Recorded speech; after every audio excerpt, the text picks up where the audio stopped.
Lú mi mới tôi bé ôn thôi em cho bé ôn mượn thu đúng rồi thì coi tự dung thì chứ coi tự dung tiêu dung này tiêu dung như buổi chơi mà hiểu thầu con khó điên mượt tội nè giờ nói mình nói bữa đúng rồi mà biết dung lên chi ưu thiên mượt tội bữa giờ chúng thân tham nhẹ thì coi dung Alo, in thôi mà chả hủ nung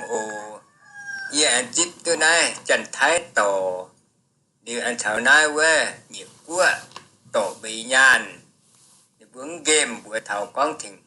Hiểu thỉnh tổ tề dung, bún thảo này, nhiều chăng yếu nào Nhiều chăng yếu mà hãy liu. Có quá hát chỗ. Bên nùng cho ta tai nùng. Bên nùng chê tâm rồi hóa rán cha cha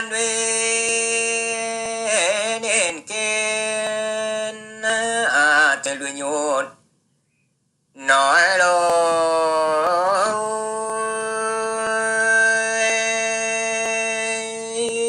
trong hồ chun chia phê bên chỗ yên đâu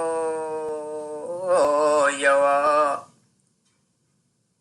chỗ sâu bên mình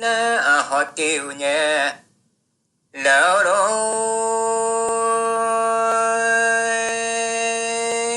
quê chú lô to na nhân tu quán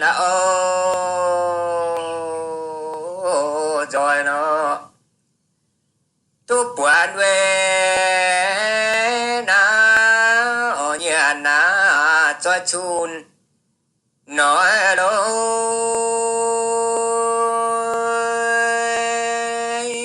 cho lò lô để lô liu đủ có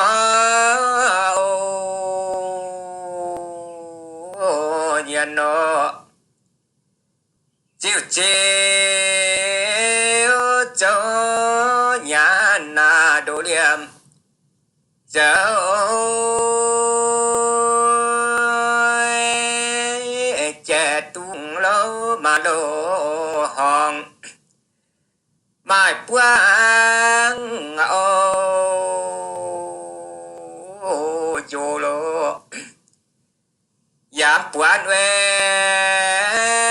xe nhà ná rồi choăng rồi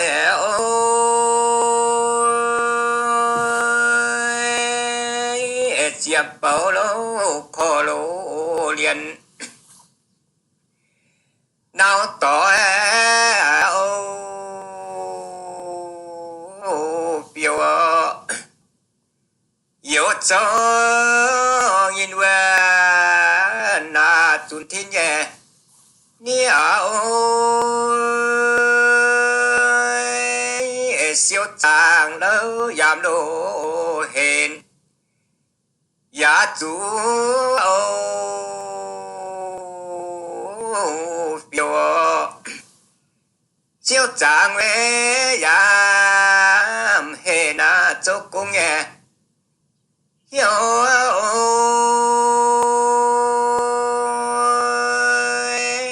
đồ dấu lô nào lô nhân siêu trái chun nó giảm hiu na nhà na thăng hai nhẹ hiểu tòa nhà nuê mang đi với khó liền rồi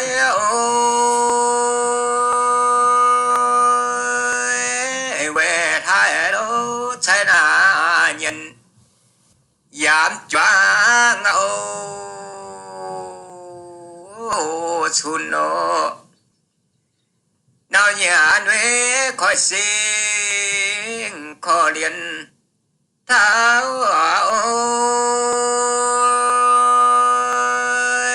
ยนานตัวขอรู้เรียนนาวต่อโอ้จอยโลต้องชอบดาอยู่นามีแฟนนะพี่โอ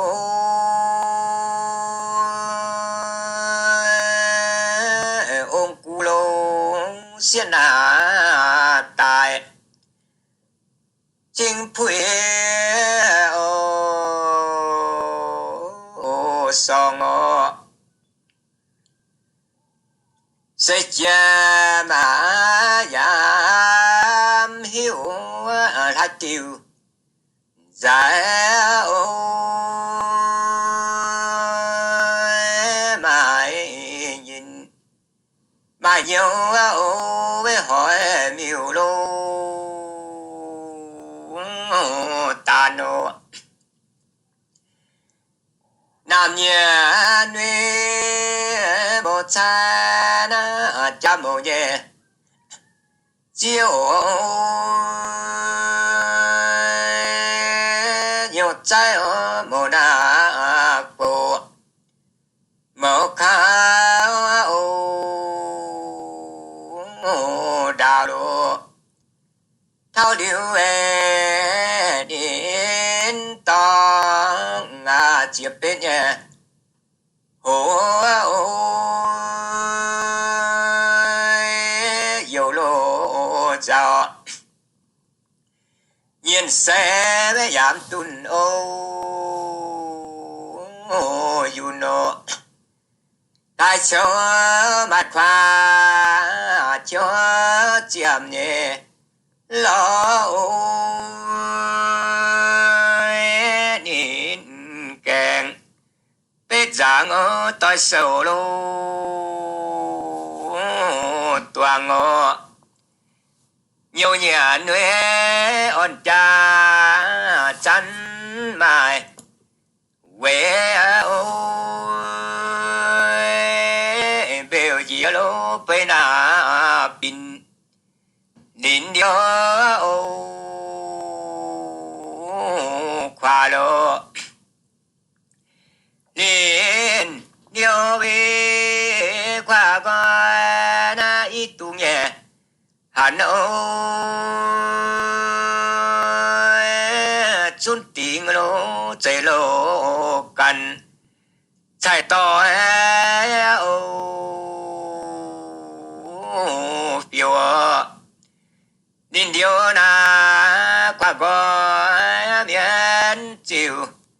sáng lô giảm em chịu lô toàn mai quê bài đồ chun tiếng sẽ cần phổ trái nhẹ tôi nhận tiêu thiên quần xin tu thái đồ sẽ tôi vì họ nô na giả lê na ươn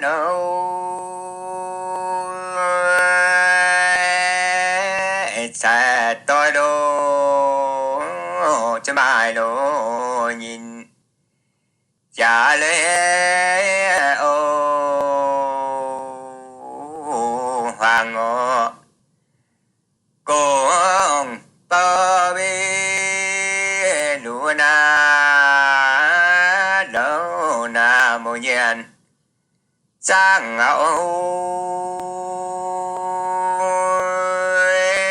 đồ châu lô miêu lô tàn trang phiêu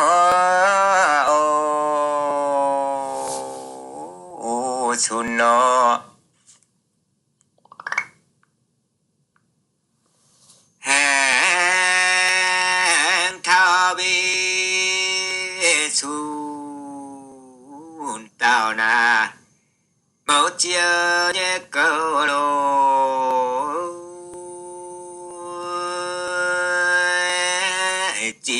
lô cho ngô tọ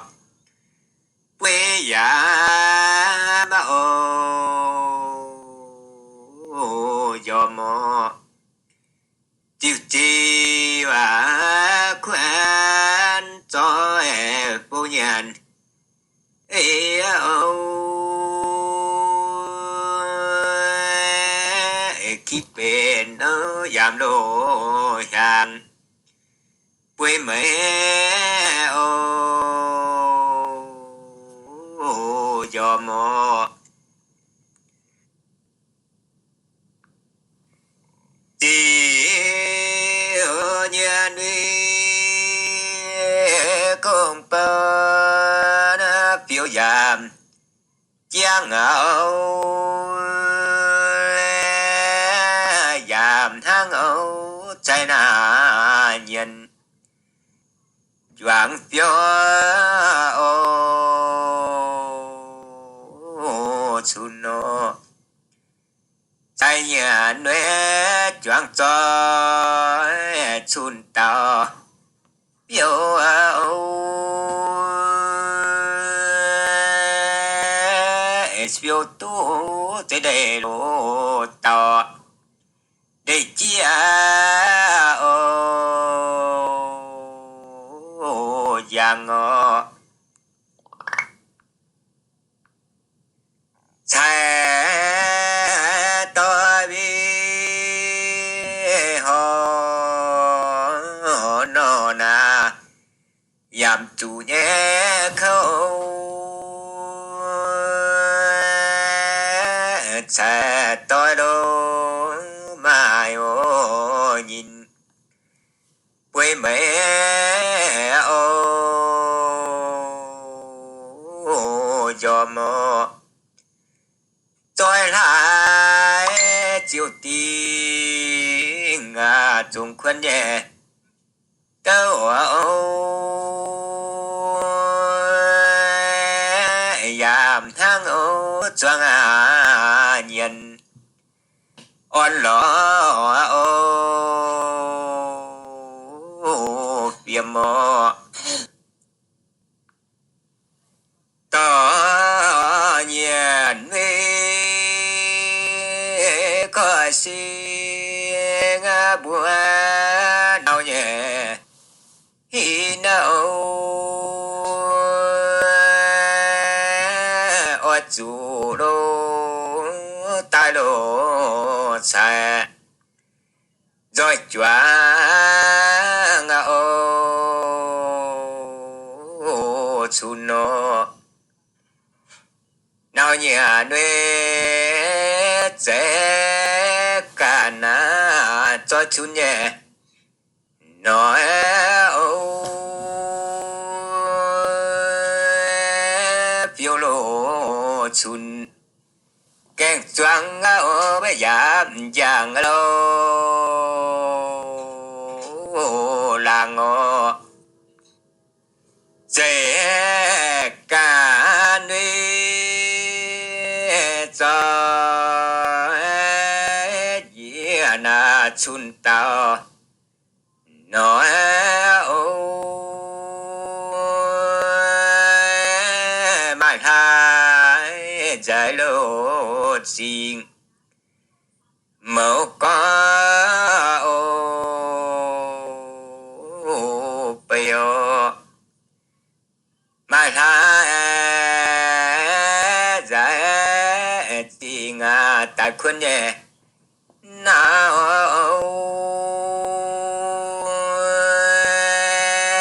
giảm lô mai thái có ô tu bề ô mình ngọ có châu vi tu na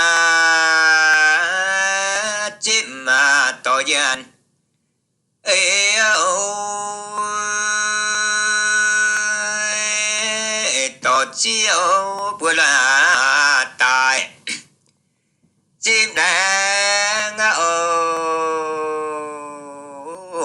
rồi đó xin tha chiều vô xin duyên ô biệt lộ nam vì na ô nhân ô na nhà nơi chi na mình nhún cha nga yêu lâu tu thiên sinh ngô quên lan qua ô lan ô tin bữa na yo mẹ na y to yo mà yên ô cho na ho yên hay ô phiêu mà yên về cho na ho chê nhang tài nhẹ chiều lâu bầu lô chạy nhẹ nhàng ở với nhà hồ lô nô lô hoa chơ ya mai na chỉ có nhẹ hin ô phun pa ở miền vin y mẹ ô giàu lô mai yên đuê thìn pun na chai duân na chiều lô y tu ba na phiêm hỏi chế ô cano hello mua tỏi chân xe bờ tu hai điểm tiêu dùng chỉ có tài mà hàng mà ai cô nói chiều có tài mày học nhau bà thố còn truy buồn